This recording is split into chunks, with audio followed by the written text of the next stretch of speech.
Лиман Ахтаева настраивается на рабочий лад по пути в службу доставки. В основном здесь работают с пенсионерами, и умение ладить с людьми очень важно. И именно Лиман, по словам коллеги, это удается лучше всего. Душа коллектива – та, что поддержит и словом, и добрым советом. О таком начальнике мечтает каждый сотрудник. Она вышла на работу сразу после окончания института, о чем, кстати, не жалеет.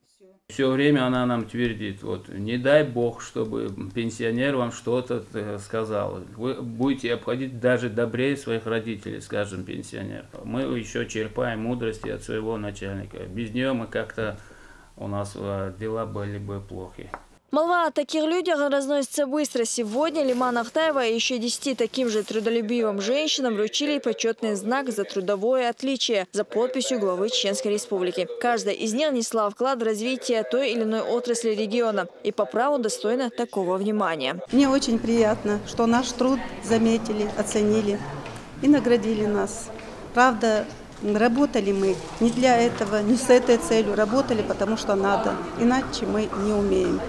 Получив заслуженное признание, эти женщины вновь спешат на работу. Рукият Идрисова, например, опять выходит на рейды, чтобы посчитать всех абонентов своего района. А вот Лиман Ахтаева считает пенсии, причем до последней копейки.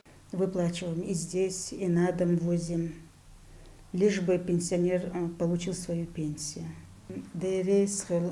Глава Рамзан Ахматовична и наградиларна, и судагярна, поздравительно.